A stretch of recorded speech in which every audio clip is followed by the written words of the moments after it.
Hi guys, welcome to the Wrestling Retrospective, and in today's video I'm doing my review of WWE Evolution 2025.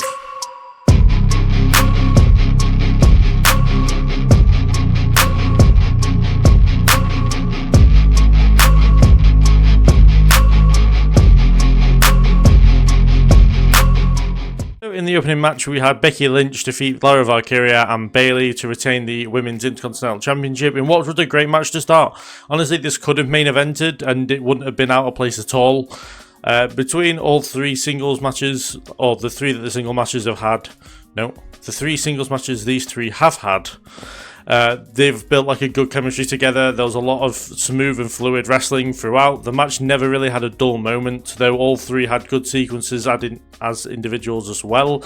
My MVP of the match was probably Bayley, as she seemed to be involved in the match more than Lyra and Becky was, as they kind of took time away from the match. Lynch played tactically sound finish, taking advantage of a moment of weakness from Bayley, who was pinning Lyra before she got rolled up by Bayley, which kind of made sense. Becky stealing the win kind of seems to be her MO right now. And yeah, my guess is that Becky didn't pin Lyra, so that's maybe the way they go for the rubber match of this part of their feud, with like the feud for the IC Championship being at 1-1. Or Becky gets a new challenger, which, if I had to guess, is maybe going to be either Kairi, Asuka, or even maybe a returning Kiana James, unless they do like some trading around for people and we get new challengers on Raw. But there's really isn't anyone on Raw right now who can challenge for the Intercontinental Championship, if that makes sense. Because it doesn't make sense to have Stephanie Vaquer challenge her, as she's got her match, as we see later on. Her match for a Women's Championship is secure for Clash in Paris. And Rhea, Io and Naomi, I assume, will have some kind of triple threat at some point for the championship, but we'll get to that later on. But yeah, I said overall this was a great match, probably the second best match on the card overall, but kind of how I expected it to go, with Becky, Lyra and Bayley, just because the three of them are so good in ring that, you know, it's hard to believe if they had a bad match, really. So, but yeah, say Becky retaining is fine for the most part, makes perfect sense. I would have preferred it if they put the Lyra back as Intercontinental Champion. But yeah, it doesn't really shock me at all that Becky keeps the championship. Following that, we had the NXT Women's Championship match where Jacy Jayne successfully defended against Jordynne Grace. And yeah, this was a solid match. It's kind of what you'd expect out of an NXT match in 2025. But as soon as Blake Monroe was backing up Jordynne Grace to the ring, I was a little bit suspicious of what was going on, because I know how sneaky Monroe / Mariah is. But Jane looked really good here. Fatal Influence seemed like, they seem to be cracking up on screen and in backstage segments where they are like, there's clearly some tension there between Henley and Jane. But when they're out there and they're having matches, they are fluid as a team. And as far as interference goes, you know, they seem to be on the same page the whole time. Like, all the interference that was done here was done very, very well. You know, the distraction of the referee and then Nick or Henley getting involved was done very well. So I don't think breaking up Fatal Influence is the best thing right now. And if that seems to be where they're going, I think that'd be a bit of a shame. But yeah, I think we kind of saw the answer to my suspicions, which was Blake Monroe turning and costing Jordynne Grace the match. Yeah, this for me is 1000% the right decision. Blake Monroe or Mariah May is so much better as a heel rather than a babyface, and like, I personally have seen, you know, her as both in AEW, and man, she's so much better as a heel. And yeah, I look forward to seeing her versus Grace. I'm sure it'll be a great match, but I assume Grace will probably put her over on her way out of NXT as she comes up to the main roster, as they've been reporting for a long time at this point. But yeah, as I said, I think it'll be a star-making performance within WWE for Blake Monroe. And as for Jacy Jayne, I'm very curious to see which way they go at Slammiversary when they do the winner-take-all title versus title match with Masha Slamovich for the TNA Knockouts Championship as well. So yeah, a lot to look forward to coming out of this match, as well as a half-decent match for these two as well. So yeah, nothing really to complain about here. After that, we saw Raquel Rodriguez and Roxanne Perez of the Judgment Day successfully retain the Women's Tag Team Championships against the teams of Sol Ruka and Zaria, Charlotte Flair and Alexa Bliss, and the Kabuki Warriors, in what was a fun match. It was high octane, it was well paced, with the stupid 2 people in the ring to start because we need 2 legal competitors at the end of the match rule, which is just ridiculous, because if you're going to have a fatal 4-way team match, you may as well just have 4 start in the ring. Why would you not? It just makes so much sense. But, you know, I talk about that enough on this channel as it is. Raquel was not really that much involved for the majority of the match, which actually made sense when it came to the finish, with her kind of being more dominant and taking more or less everybody out for the finish. Sol Ruka and Zaria had a very good showing in this one. Sol Ruka getting a cheeky soul snatcher on Charlotte Flair, which I was very surprised about. I thought if anyone wasn't going to eat a soul snatcher here, it was going to be Charlotte. But yeah, this match made Sol Ruka look very good. We saw dissension, or not dissension, but miscommunication between Zaria and Sol Ruka as Charlotte Flair saved Alexa Bliss from a spear from Zaria, which took out Sol Ruka. Do I think it'll play out on NXT? I think eventually it will. I don't think they're going to do the turn of Sol or Zaria quite yet. The Kabukis were just there. Like, I was very surprised that Asuka and Kairi Sane were really not that much involved in this one. They were at little parts, but they weren't really that notable within the match.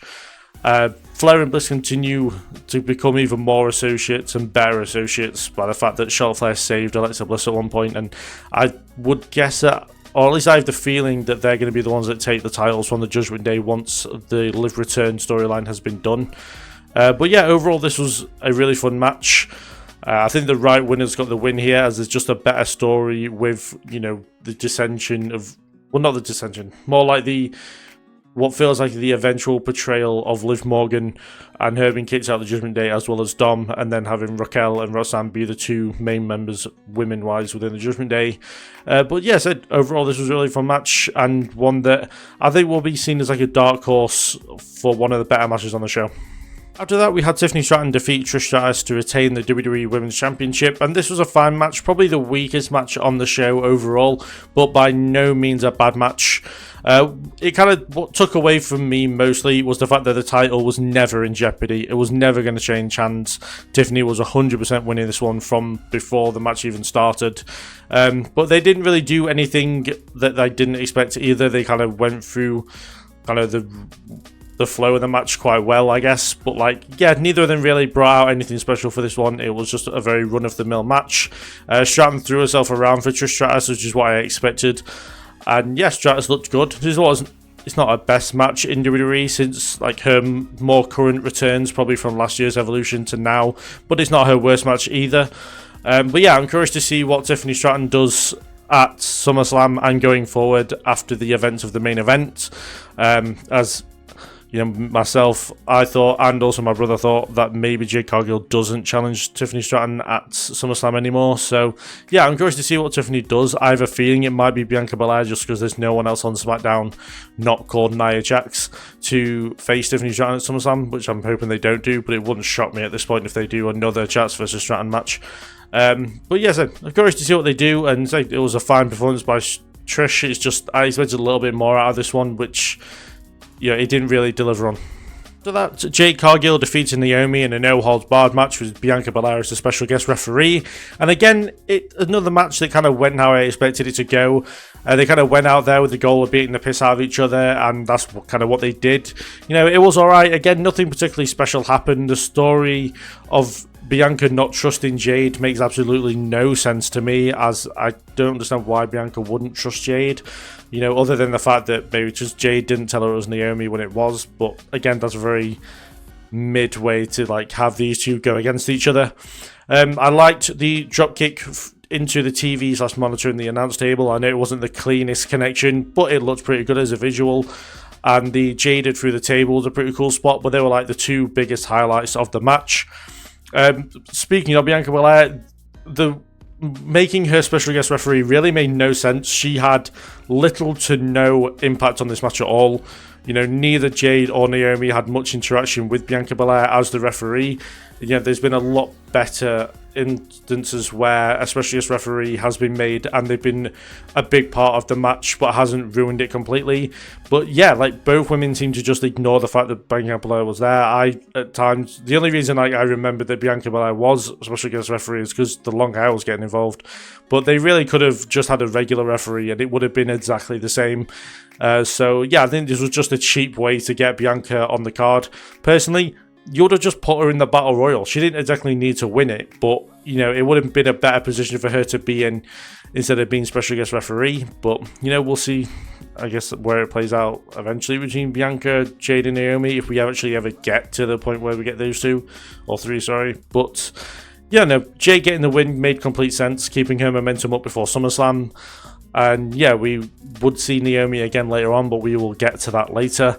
But yeah, this was a fine match, not the weakest match on the card, but again, I expect a little bit more, and again, it kind of delivered at parts, but Bianca being special guest referee really made no sense in my opinion. Following that, we had the Evolution Women's Battle Royal, with the winner being Stephanie Vaquer, who has earned a Women's Championship match at Clash in Paris. And right, where to begin with this one? After a proper look at the field and not taking into consideration there was no returns, which by the time we got to the match I wasn't expecting anyway, the fact that they only put 6 NXT superstars in this match was ridiculous. Like, they could have put way more people from NXT in this, made it a 25-person battle royal, and a lot more people would have had a better opportunity of getting a women's title match. But, you know, unless your name was Last Legend, the rest of the field for NXT got absolutely fucked over, in my opinion. You know, Tatum Paxley and Izzy Dame, who were very much involved in a women's championship match only the night before at Great American Bash, were eliminated first. Kalani Jordan got a moment with her kind of being the Kofi Kingston / Naomi of the Royal Rumbles, where she kind of saved herself and then got herself back in the match. But then she was eliminated, not straight away, but she was eliminated just as part of the match. Like, nothing was really made of it. And then you've got Miss Parker. Jada Parker was absolutely fucked on by the fact that she was eliminated by B-Fab. B-Fab, of all people, I think was ridiculous. Like, arguably, Jada Parker is a bigger star than B-Fab is, even though Jada's on NXT and B-Fab's on the main roster. I thought that was ridiculous. And yeah, it just, like, B-Fab and Mitchum were in there way too long. Natalya and Maxine Dupree were in there too long. And yeah, just nothing about this kind of was good, in my opinion. This match was very much Stephanie Vaquer and Nia Jax's match to lose, which of course, Stephanie getting the win, which made absolute perfect sense. But yeah, other than that, like, overall, it was fun because it was a battle royal, and all battle royals are fun in the moment. But as far as participants go and just how the match went, it was actually quite disappointing overall, and they could have done a lot more with this one, but unfortunately they didn't. And yeah, I say Stephanie Kerr was probably the clearest winner out of her and Jax, just because Jax has had so many women's title opportunities more recently. But yeah, very let down by this one, especially when it came to NXT. Right, so the main event I'm going to do in 2 halves pretty much. The match and then what came after the match. So Io Sky versus Rhea Ripley was absolutely fantastic. It was a brilliant match. There's fluid motions, transitional moves were done very well. The two clearly know each other very, very well at this point. Everything from a wrestling standpoint was very seamless. And yeah, I can't say enough good about this as the main event. It definitely was a case of saving the best till last. I did question whether this should have been main event at first, with the IC title triple threat being kind of the match that on paper maybe should have been main event. But yeah, these two went and absolutely killed it. They had a referee bump, which me and my brother both assumed that we were going to see some kind of interference in, which they didn't. They just went out to the outside, did a big spot on the floor where Io jumped off something high onto Rhea, and then they came back before the referee got up again, which is something we're very much not used to, with a referee bump kind of adding to the match. But yeah, by the time we got to the end, you could tell that Rhea and Io had beaten the absolute piss out of each other and didn't know what else they could do more to beat one another, which is always the best thing when it comes to wrestling. But yeah, these two just absolutely went out there and kind of took advantage of the main event and made it by far the best match in Evolution history, let alone, you know, just main event matches compared to the first one with Rousey and Bella. But yeah, I cannot say enough good about this one. If you haven't seen it, go and check it out. It's very, very good. And it was all going very, very well until Naomi comes out, cashes in Money in the Bank successfully, and becomes the new Women's World Champion, which is so bad in my opinion. You know, I can't tell you how disappointed I am that an absolutely fantastic match got ruined by a cash-in that makes absolutely zero sense. And though there's a clear story between Bianca, Naomi, and Jade Cargill for the WWE Women's Championship, Naomi has come out and taken the World Championship from Io Sky, which you know, it just doesn't make any sense at all, and it's so annoying because WWE have gone from being in a very good position after WrestleMania and getting intriguing stories with Seth Rollins and the stuff with Liv Morgan, Becky Lynch and Lyra Valkyria. You know, Rhea, Bianca and Io Sky absolutely going out there and killing it at WrestleMania. And Jade Cargill looking like a star. Like, there was so much potential coming out of WrestleMania, and we get to, what, less than 4 months later, and it feels like WWE are in a very bad position right now. And yeah, they can't help Liv Morgan getting injured. They can't help, especially Seth Rollins getting injured, which is going to be a massive loss for WWE. And I feel like we're going to be feeling the effects of Rollins being injured for a while. It just feels like WWE in a really, really bad spot right now, and everything just seems to be all kind of fucked. And it's a massive shame. Like, I know there's a lot of people who like Naomi. I personally cannot understand it at all. The whole proceed with caution gimmick is laughable in the worst of ways. You know, I cannot take that shit seriously at all. And now you want me to believe that she's going to be a great world champion. Like, she wasn't a great world champion when she was SmackDown Women's Champion back in 2017 and 2016. So, yeah, I'm not expecting anything great here either. And then to have her now on Raw, I assume, and then Jade will probably, like, say my brother was one that thought of this, not me, but the fact that Jade Cargill might switch her mindset from her Queen of the Ring win so that she faces Naomi at SummerSlam, and then you think Bianca's got to get some kind of involvement in here as well. I assume that they'll either make it a triple threat at SummerSlam or they'll make it a triple threat at maybe Crown Jewel if they stick with Stratton and Cargill at SummerSlam. So then we get Naomi as world champion, Cargill as women's champion, and also we have the Crown Jewel match, which I assume they're going to do for the Crown Jewel Championship, where those two will collide there. But yeah, it's just so much in WWE is so uninteresting or disinteresting. Either way, it's just boring right now. And Raw is in an absolutely awful spot where Seth's out and he's like the main guy behind everything. So I'm very curious to see what happens on Raw tonight as far as taking that injury and going forward. We've got the women's division that was in a good position like 12 hours ago, but now isn't because we got a shitty champion. And it now leaves us questioning what Rhea and Io Sky are going to be doing come SummerSlam, unless they just have a triple threat rematch with Naomi. The tag division is non-existent on Raw. The women's tag division is non-existent now for challengers because Roxanne and Raquel beat pretty much every team apart from Maxine Dupree and Natalya, which those who shouldn't even be anywhere near the tag team titles. So, yeah, not a great place right now for Raw especially. So, yeah, very curious to see what Raw's going to look like tonight and how they're going to try and recover everything right now. So there's my thoughts and opinions on WWE Evolution 2025. Do put down in the comments below your opinions on the show, your favourite match, what you think of Naomi cashing in. Do you think she should have cashed in on the world title or just saved it for the title that made the most sense, which was obviously the WWE Women's Championship, and everything in between? We can have a good discussion about it in the comments. But yeah, if you enjoyed the video, do leave it a like, do subscribe, as there'll be reviews for Great American Bash tomorrow. There's a review of AEW All In already on the channel. And yeah, other stuff as well. Coverage of Slammiversary during this week as well, so do look forward to that. And yeah, thank you very much for watching, and I'll see you guys in the next one.